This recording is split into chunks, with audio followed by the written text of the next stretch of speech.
యేసుక్రీస్తునందు ప్రియమైన సహోదరి సహోదరులారా, అందరూ బాగున్నారండి. ఈ రోజున మనం ధ్యానించే అంశం ధనవంతుడు పేద లాజరు. ప్రియులారా, ఈ యొక్క ఉపమానం మీరు చాలాసార్లు విని ఉండే ఉంటారు, లేకపోతే కొన్ని నాటకాలు కూడా ధనవంతుడు పేద లాజరు అనే నాటకం అనేక సార్లు అనేక పండుగలలో కూడా మీరు చూసే ఉంటారు. ఈ యొక్క ఉపమానంలో నన్ను మొట్టమొదటగా కొంచెం బాధ పెట్టిన అంశం ఏంటంటే, అసలు ధనవంతుడు చేసిన తప్పేంటి అని ఒక ప్రశ్న నా మనసులో పదే పదే మెదులుతూ ఉంది. ఆయన ఏ తప్పు చేశాడు? లాజర్ని ఏమన్నా ఇంటికి రానియకుండా ఏమన్నా తోసేసాడా? లాజర్ని ఏమన్నా పేద లాజర్ని కాళ్ళతో కొట్టాడా? పేద లాజర్ని బూతులు ఏమైనా తిట్టాడా? అతను అవమానించాడా? అంటే అతడు లాజర్ని పెద్దగా తిట్టినట్టు కానీ కొట్టినట్టు కానీ అవమానించినట్టు కానీ వాక్యములో లేదు ప్రియులారా. మరి ఎందుకు దేవుడు ధనవంతుణ్ణి అంతగా శిక్షించాడు అన్న ప్రశ్న మనలోకి పదే పదే రావాలి. ముందుగా ప్రియులారా, ఈ యొక్క ధనవంతుడు పేద లాజరు ఈ యొక్క ఉపమానం లోకాశుభ వార్త 16వ అధ్యాయము 19వ వచనం నుండి 33వ వచనం వరకు మీరు చదివితే అక్కడ మనకు చాలా క్లియర్గా రాయబడి ఉంది. అసలు ధనవంతుడు ఎట్లా ఉన్నాడు, ఈ యొక్క పేద లాజరు ఎట్లా ఉన్నాడని వాక్యంలో మీ కొరకు చదువుతాను. 19వ వచనము 16వ అధ్యాయంలో, ధనవంతుడు ఒకడు పట్టు వస్త్రములు ధరించి నిత్యము విందులతో వినోదములతో కాలము గడుపుచుండెను.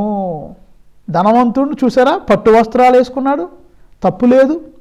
విందులు వినోదాలతో కాలము గడుపుతున్నాడు, తప్పు లేదు. తన డబ్బు ఉంది, మంచి బట్టలు వేసుకున్నాడు, సంతోషంగా తన జీవితాన్ని అనుభవిస్తున్నాడు, అక్కడి వరకు బాగానే ఉంది. మరి ఈ పేదలాజరు ఎలా ఉన్నాడు?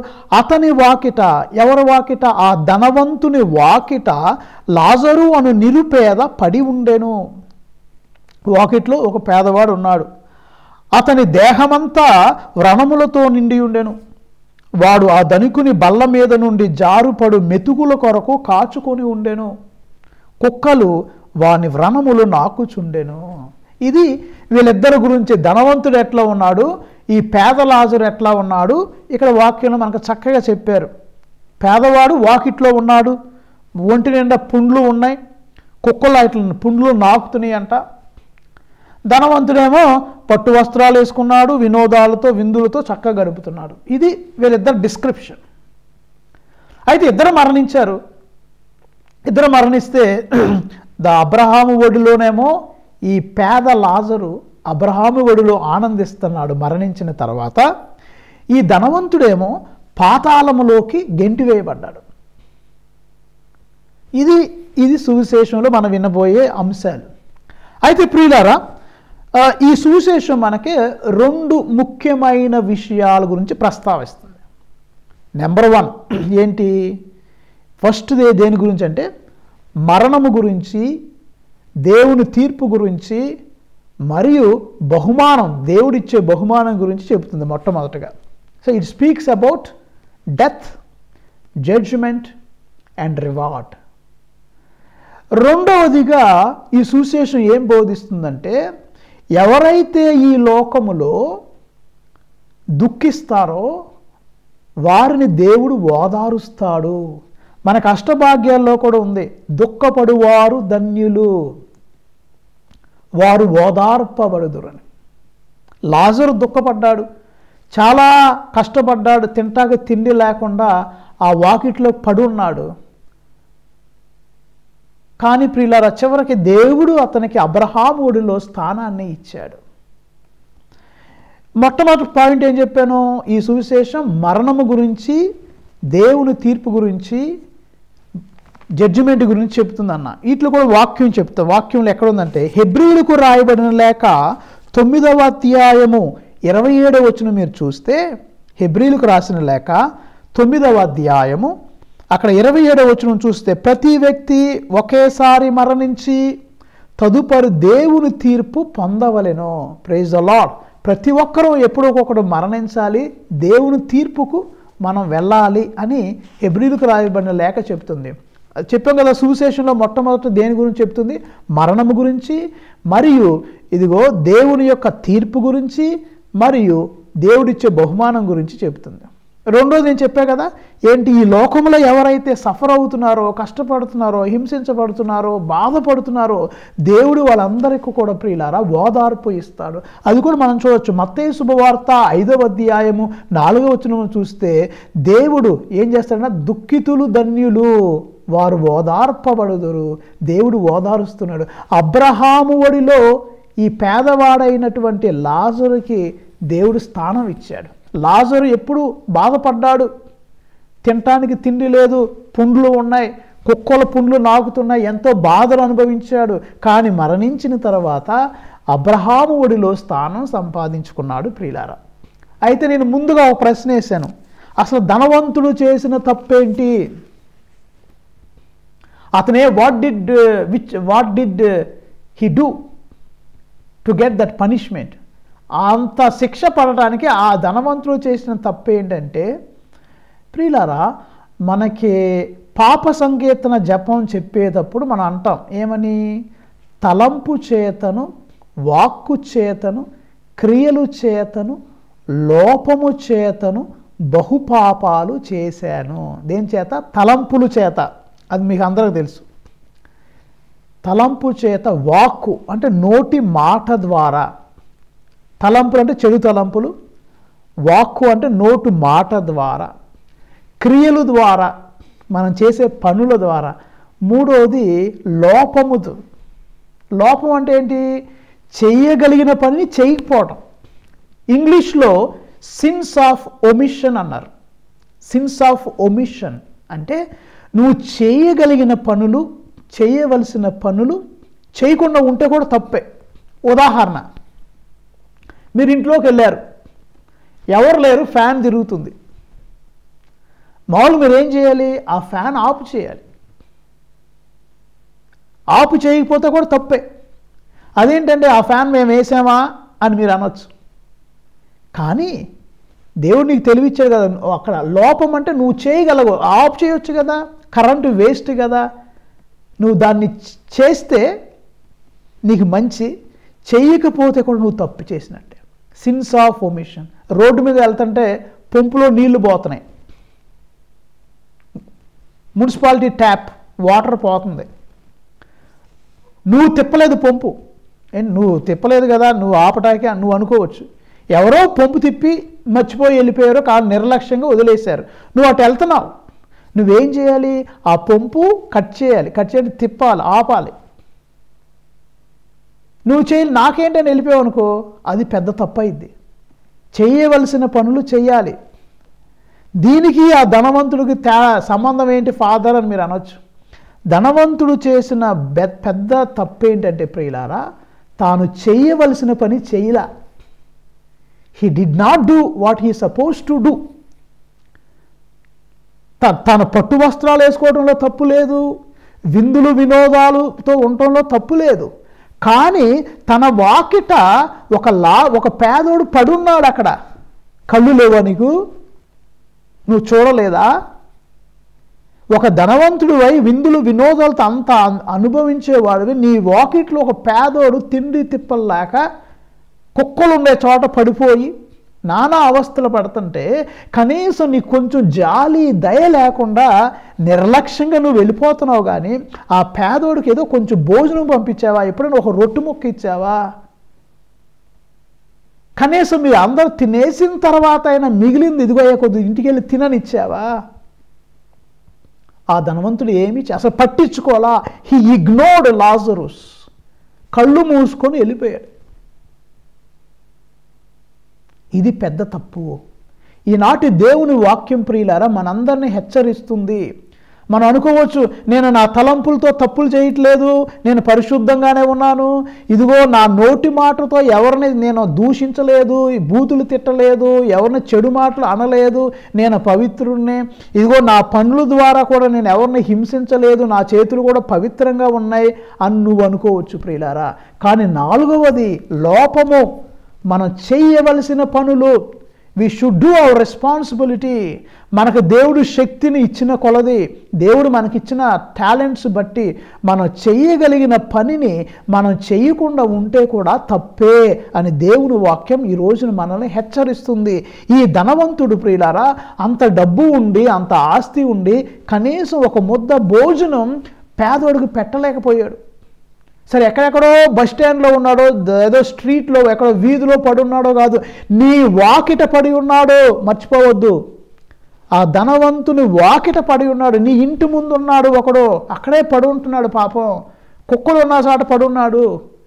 కనీసం ఆ వ్యక్తి మీద కొంచెం జాలి, దయ, కనికరము, ప్రేమ, సహోదర ప్రేమ కూడా చూపించకుండా ఈ ధనవంతుడు ఎప్పుడు తన విందుల్లోనే, తన వినోదాలతోనే, తన పట్టు వస్త్రాల మీద ఉన్న ఇంట్రెస్ట్ కనీసం 1%, అయ్యో నా వాకిటి పడున్నాడే ఈ యొక్క లాజరు అని జాలి చూపనందుకు గాను దేవుడు ప్రియులారా ఇదిగో ఈ ధనవంతుణ్ణి చాలా విపరీతంగా కఠినంగా శిక్షించాడు.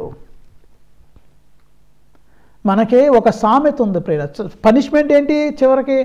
పేదోడేమో అబ్రహాము ఒడిలో ఆనందిస్తున్నాడు, ఈ ధనవంతుడేమో అగ్నిలో కాలిపోతున్నాడు, మంటల్లో మండిపోతున్నాడు. ఇదిగో ఆ వేడి తట్టుకోలేక ఏమంటున్నాడు? అబ్రహాము నా మీద కనికరం చూపించయ్యా అని ఏమంటున్నాడు? లాజర్ని ఇదిగో కొన్ని నీళ్ళల్లో ఈ యొక్క నీళ్ళల్లో ఇలా ఇలా ఏలు ముంచి ఆ చుక్కలు పడతాయి కదా, ఆయన నా నాలుక మీద వేయండి అంటున్నాడు. ఈ చుక్కలు ఆయన నాలుక మీద వేయాలి. ఎవరి నాలుక మీద? ధనవంతుని నాలుక మీద. అంటే అగ్ని అంత ఉంది అక్కడ. మీ వాక్యంలో చూస్తాను చూడండి, వాక్యంలో చూసి చదువుతాను. లూకా శుభవార్త 16వ అధ్యాయము అక్కడ చదవలసిన వాక్యము 22 నుంచి చదువుతాను. ఆ నిరుపేద లాజరు మరణింపగా దేవదూతలు అతనిని కొనిపోయి అబ్రహాము ఒడిలోకి చేర్చిరి. Praise the Lord. పేదవాడు చనిపోయిన తర్వాత దేవదూతలు వచ్చి అబ్రహాము ఒడిలోకి తీసుకెళ్ళిపోయినాయి అంట. ఎవరిని? ఆ పేదవాడిని. ధనికుడు కూడా చనిపోయి పాత పెట్టబడెను. అప్పుడు అతడు చనిపోయిన తర్వాత అతడు బాధపడుచు పాతాళము నుండి సుదూరములో అబ్రహాము రొమ్మును ఆనుకొనున్న లాజరుని కన్నెత్తి చూచాను. ఈ ధనవంతుడు చనిపోయిన తర్వాత పేరెక్కడ? ఈ లోకంలో, పరలోకంలో కాదు. చనిపోయిన తర్వాత పాత వేయబడ్డాడు. లాజర్నేమో దేవదూతలు తీసుకెళ్ళిపోయినాయి. ఇదిగో ఈ యొక్క ధనవంతుడు మాత్రం పాతి పెట్టబడ్డాడు. ఎక్కడికి వెళ్ళిపోయాడు? పాతాళంలోకి వెళ్ళిపోయి అక్కడ నుండి పరలోకంలోకి పైకి చూస్తున్నాడు.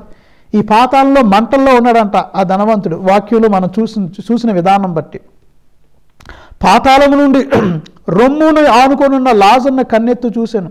అతడు అంగలార్చుచు, తండ్రి అబ్రహాము నన్ను కనికరింపు, నేను ఈ మంటల్లో మాడిపోవుచున్నాను. తన వ్రేలి కొనను నీటిలో ముంచి నా నాలుకను చల్లార్చుటకు లాజరును పంపుము. నీ వాకిటి పనుండోని నువ్వు పట్టించుకోలేదు, ఇప్పుడట్టు లాజరు ఇప్పుడు ఎందుకు వచ్చి నీకు నీళ్లు పోయాలి? మనం లాజిక్ కదా. నువ్వు కూడా కొంత జాలి, దయ, కనికరము చూపించుంటే అది నీకు తిరిగి వచ్చేది. నువ్వు చేసే మంచి నీకు తిరిగి వస్తుంది. Praise the Lord. నువ్వు చేసే చెడు కూడా నీకు తిరిగి వస్తుంది ప్రియులారా. అబ్రహాము ఒడిలో ఉన్న ఈ లాజర్ని ఇప్పుడు ఈయన అడుక్కుంటున్నాడు. అంతకుముందు లాజర్ అడుక్కునేవాడు, ఇప్పుడు ఎవడో అడుక్కునేవాడంటే ఈ ధనవంతుడు అడుక్కునేవాడయ్యాడు. మనకు తెలుగులో బండులు ఓడలు అవుతాయి, ఓడలో బండులు అవుతాయి అంటే ఎప్పుడూ పరిస్థితి ఒకే విధముగా ఉండదు ప్రియులారా. ఏ పుట్టలో ఏ పాముందో అనే సామెత మనకుంది. ఎవరు ఎంత గొప్పవారు అవుతారో ఎవరికో తెలియదు. దేవుడు అందరికీ అవకాశాలు ఇస్తాడు, దేవుడు అందరినీ దీవిస్తాడు, ఆశీర్వదిస్తాడు.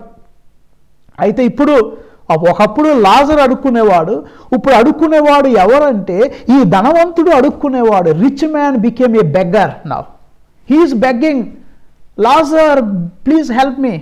అది Abraham please send Lazarus so that he may pour some drops of water on my lips and tongue. ధనవంతుడు ఇప్పుడు అడుక్కునేవాడు అయ్యాడు. చూసారా ప్రియులారా? కానీ అబ్రహాం ఏమంటున్నాడు? చెప్తున్నాడు, ఎక్స్ప్లెనేషన్ ఇస్తున్నాడు. అయ్యా ధనవంతుడా, నువ్వు ఎప్పుడు విందులు వినోదాలతో ఉన్నప్పుడు ఆ పేదవాడ లాజరు చాలా కష్టపడ్డాడు కాబట్టి ఇప్పుడు ఆయన సుఖపడుతున్నాడు, ఇప్పుడు నువ్వు బాధపడుతున్నావు. అన్నాడు. నాకు ఈ ధనవంతుల్లో నచ్చిన ఒక విషయం ఒకటి ఉంది. ఈ ధనవంతుడు మరీ అంత చెడ్డోడు కాదేమో అనిపిస్తుంది నాకు కొన్నిసార్లు. ఎందుకంటే కనీసం ఆయన తన సహోదరుల గురించి ఆలోచిస్తున్నాడు. అప్పుడు అంటున్నాడు చూడండి, అయితే అబ్రహాము, అయ్యా నాకు ఒక మనవి, నాకు ఒక 5 బ్రదర్స్ ఉన్నారు, ఐ హ్యావ్ 5 బ్రదర్స్, నాకు 5 సహోదరులు ఉన్నారు, వాళ్ళు కూడా ఈ ఘోర నరకానికి రాకుండా వాళ్ళకి హెచ్చరిక చేయటానికి లాజరును పంపించండి అయ్యా, మీకు నమస్కారం, నా పరిస్థితి అయిపోయింది, కనీసం నా తమ్ముళ్ళు లేకపోతే నా సహోదరులు ఉన్నారు, వాళ్ళకన్నా జ్ఞానోదయం కావాలి, మంచి తెలుసుకోవాలి, మంచిగా జీవించాలన్న జ్ఞానం వాళ్ళకి రావాలంటే ఇదిగో లాజరును దయచేసి పంపించండి అని కోరుతున్నాడు. సో కొంచెం ఈ ధనవంతుడు మంచోడే అన్న ఆలోచన నాకు వస్తుంది. మరి నేను పోయిన వేరే వాళ్ళ సంగతి నాకెందుకని అనుకోవట్లా. కనీసం సరే నేను ఎట్లా నరకానికి వచ్చేసా, మంటల్లో మండిపోతున్నా, కనీసం నా సహోదరులు, నా అన్నదమ్ములు ఉన్నారు, లేకపోతే నా తమ్ముళ్ళు ఉన్నారు, వాళ్ళు కూడా ఇక్కడ రాకుండా ఉండాలంటే వాళ్ళకి ఎవరైనా చెప్పడానికి కావాలి, జ్ఞానోదయం వారికి కావాలి, కాబట్టి లాజరును పంపించండి అంటే అబ్రహాం అన్నాడు, దో ధనవంతుడా, వారికి హెచ్చరిక చేయటానికి మోషే ప్రవక్తలు ఉన్నారు, దైవజనులు ఉన్నారు, వాళ్ళ మాటలని బాగుపడితే చాలు. వాళ్ళ మాటలు విననటువంటి వాడు మృతులలో నుండి ఎవరైనా భూలోకంలోకి వెళ్ళి చెప్పినా వాళ్ళు వినరో, ఆ దైవజనులు చెప్పిన మాటలు వింటే చాలు, వాళ్ళ మాటలు వినకపోతే వీళ్ళ మాటలు కూడా వినరు అని అబ్రహాము చెప్పడం అనేది మన వాక్యంలో చూస్తాం ప్రియులారా. కాబట్టి ప్రియులారా, మనకు తెలుగులో ఒక సామెత ఉందండి, దీపం ఉన్నప్పుడే ఇల్లు చక్క పెట్టుకోవాలి, లైట్ ఉన్నప్పుడే అంత సదురుకోవాలి.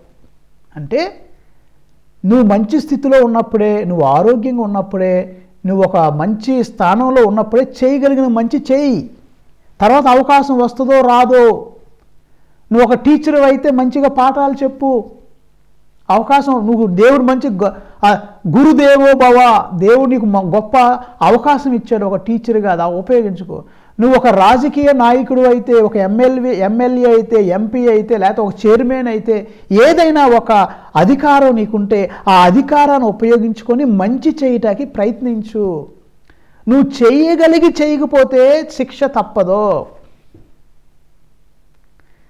What you are able to do but you are not doing, if that were to be the case you will be punished by God severely. Sorry, ఈ మాటలు నేను చెప్పకూడదు, కానీ వాక్యం ఈరోజు మనకు చెప్తుంది. నువ్వు దేవుడు అవకాశం ఇచ్చాడు, ఆ అవకాశాన్ని ఉపయోగించు, అవకాశాన్ని సద్వినియోగపరచుకో. అంతేగాని ఆ అవకాశాన్ని దుర్వినియోగం చేసి, నిర్లక్ష్యం చేసి, చేయవలసింది చేయకుండా కళ్ళు మూసుకొని వెళ్ళిపోతే దేవుని శిక్ష నీకు తప్పదు అని నాటి వాక్యం మనకు బోధిస్తుంది ప్రియులారా. ధనవంతుడు లాజరు కథ అది. ఎప్పుడు మనం చాలాసార్లు నేను నా తలంపులే లేకపోతే నా మాటలే నా క్రియలే అనుకుంటాం, కానీ చేయవలసిన పని కూడా నేను చేయట్లేదే అన్నది చాలా మర్చిపోతాం. నేను బాగానే ఉన్నాను, నేను ఎవరికి అన్యాయం చేయట్లేదు, నేను తప్పులు చేయట్లేదు, నేను బాగానే ఉన్నానంటే కాదు, అదొక్కటే సరిపోదు. ఒక సంపూర్ణమైన క్రైస్తవ జీవితం నీకు కావాలంటే అదొక్కటే సరిపోదు. నువ్వు కొన్ని పనులు చేయాలి. ఏ పనులు చేయాలి అంటే ప్రియులారా, సరే ఆ రెండో పట్టణం చెప్తుంది, తిమోతికి రాసిన, దానికంటే ముందు మొదటి పట్టణం చెప్తున్నాము. ఆమోసు గ్రంథంలో నేను పోయిన వారం చెప్పాను, ఆమోసు అంటే is a profit of social justice, సామాజిక న్యాయం గురించి బోధించిన ప్రవక్త.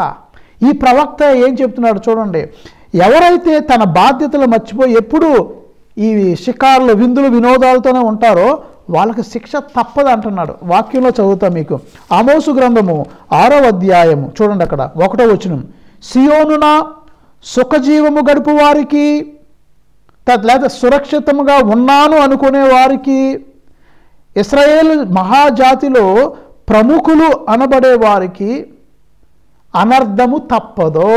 ఎవరికంట? సుఖజీవితం గడిపే వాళ్ళకి, మేము సురక్షితంగా ఉన్నాము అనుకునే వాళ్ళకి, ప్రముఖులు మేము అనబడే వారికి అనర్థము తప్పదో. అదేంటండి, సుఖజీవితం మేము గడపకూడదా, మేము సురక్షితంగా ఉండకూడదా, లేదా ప్రముఖులుగా ఉండకూడదా అనే ప్రశ్నలు మీకు రావచ్చు. కానీ ప్రియులారా, ఈ ఈ ప్రముఖులను దానికంటే ముందు అధ్యాయం మీరు చూసినట్లయితే కొంతమంది ప్రభు ఇట్లా అంటున్నారు. ఆమోసు గ్రంథం 5వ అధ్యాయంలో 21వ వచనం మీరు చూస్తే, మీ పండగలు నాకు గిట్టవు, మీ ఉత్సవాలు నేను అసహించుకుంటాను, మీ దహన బలులు నేను అంగీకరించను, మీరు క్రొవ్విన పశువులు సమాధాన బలిగా అర్పిస్తే నేను అంగీకరించను, మీరు పాటలు పాడితే నాకు గోలగా ఉంది, మీ తంత్రి వాద్యములు నాకు నేను ఆలకింపను, ఈ వద్దు నాకు. ఎక్కడుంది ఈ మాట? ఆమోసు గ్రంథము 5వ అధ్యాయము 21 నుండి 23 వరకు మీరు చూస్తే, ఈ వద్దు నాకు, మీ పాటలు వద్దు, మీ మ్యూజిక్ వద్దు, మీ దహన బలులు వద్దు, మీ పండుగలు నాకు వద్దు. దేవా మరి నీకేం కావాలయ్యా అని ప్రశ్నిస్తే, నాకు నీకు న్యాయము ఏటివలే పారునుగాక, ప్రైజ్ ద లార్డ్. తర్వాత నీతి జీవనది వలె ప్రవహించునుగాక, ప్రైజ్ ద లార్డ్. నీతి ఎలా ఉండాలంటమ్మా? నీతి న్యాయం, న్యాయం ఏటి వలె పారాలి, నీతి జీవనది వలె ప్రవహించాలి. ఇవి ఉండాలి. అంతేగాని పేదలను అనగదొక్కేవాళ్ళు, లేకపోతే అనాథుల్ని నిర్లక్ష్యం చేసేవారు, పేదవారిని అగౌరవపరిచేవారు, వీళ్ళకి అనర్థం తప్ప. ఇంకా మీరు చదువుకుంటూ వెళ్తే 4వ వచనంలో, లేగదూడల గొర్రె పిల్లల మాంసమును మెక్కు మీకు అనర్థము తప్పదో. పెద్ద పెద్ద మాటలు కఠినంగా కొన్నిసార్లు బాధ అనిపిస్తాయి. మరి ఎందుకు ప్రవక్త ఇట్లా అంటున్నాడు అంటే, వీళ్ళు చాలామంది పేదలను అనగదొక్కుతున్నారు, అన్యాయం చేస్తున్నారు, నిర్లక్ష్యం చేస్తున్నారు. నేను బలంగా ఉన్నాను, నేను నా ఇష్టం వచ్చినట్టు నేను ఉంటానని చాలామంది అనుకుంటున్నారు ప్రియులారా. అది పెద్ద పొరపాటు. మనం న్యాయం కొరకు నిలబడాలి, నోరెత్తి అడగాలి, ప్రశ్నించాలి, నాకెందుకులు అనుకోకూడదు. ఎన్ని గ్రామాల్లో ఎన్ని హింసాకాండలు జరగట్లేదు, ఎన్ని అవమానాలు పేదలు అనుభవిస్తున్నారు. అనేక విధాలుగా మానవ హక్కులకి భంగం కలుగుతుంది. ఎవరో మాట్లాడిపోతే ఎప్పుడు న్యాయం జరగదు. ఒక కథ ఎక్కడో చదివే ప్రియులారా, ఒక చెట్టు మీద ఒక కోతి కూర్చొని ఉంది. ఈ కోతి ఏం చేసిందంటే, చెట్టు మీద నుండి దిగి వచ్చి ఒక చెరువులోకి వెళ్ళి, చెరువులో ఉన్నటువంటి ఒక చేప పిల్లనే మెడకాయలా పట్టుకొని మళ్ళా చెట్టు ఎక్కేసింది. ఆ చేప పిల్ల అల్లాడిపోతుంది ఆ చెట్టు మీద.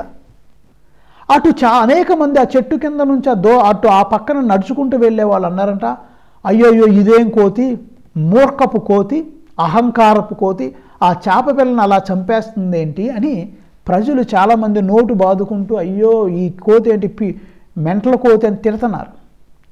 అప్పుడు ఆ కోతి అందంట, ఓ ప్రజలారా, నేను ఈ చేపను హింసించట్లేదు, ఈ చేప నేను హింసించట్లేదు, ఈ చేప నీటిలో మునిగి చచ్చిపోద్దేమని బాధపడి జాలిపడి నేను ఈ చేపని చెట్టు మీదకి తీసుకొచ్చి కాపాడాను అందంట.